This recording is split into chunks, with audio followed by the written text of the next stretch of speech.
Galatians 3, picking up where we left off in verse 26 through verse 29. He says, "For you are all children of God through faith in Christ Jesus. And all who have been united with Christ in baptism have put on Christ, like putting on new clothes." They've put on Christ. There's no longer Jew or Gentile, slave or free, male or female, for you are all one in Christ Jesus. And now that you belong to Christ, you are the true children of Abraham, or his seed, as we talked about earlier. You are his heirs. God's promise to Abraham belongs to you.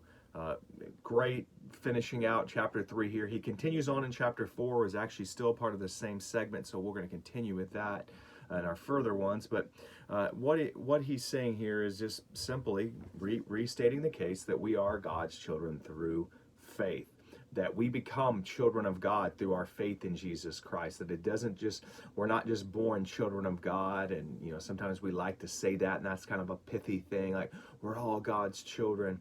Well, Paul makes it here was that we're actually all children of God, or the seed of God here, sons and daughters of God through faith in Christ Jesus. That's what makes us children truly of God. And obviously Jesus, we've said this before, referred to the Pharisees as children of their father Satan, that obviously made them mad.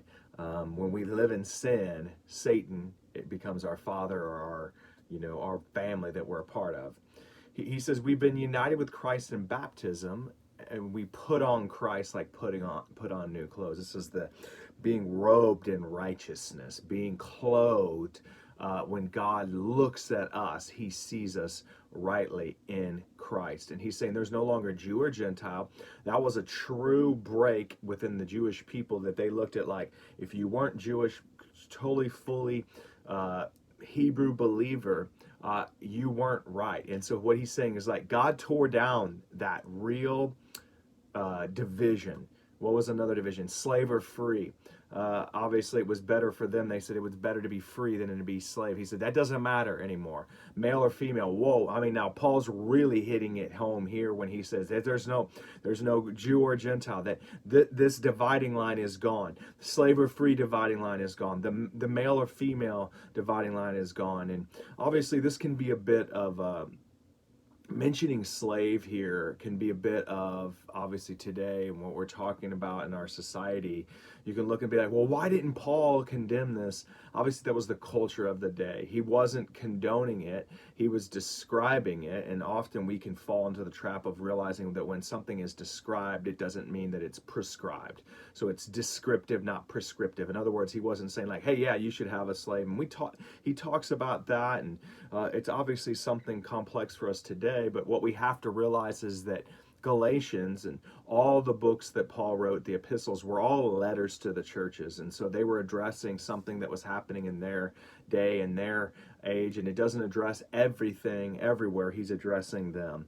But he says you are one in Christ Jesus, that there is a unity, that no matter where we draw the lines, that those are arbitrary lines. Those are almost imaginary lines. They don't matter to God. And he says, now that you belong to Christ, you are the true children of Abraham, because that would be the mark of the Pharisees, what they said, we are the true children of Abraham. Jesus, how can you question our parentage? How could you question our heritage? We are Abraham's children. He says, you are heirs, and God's promise to Abraham belongs to you.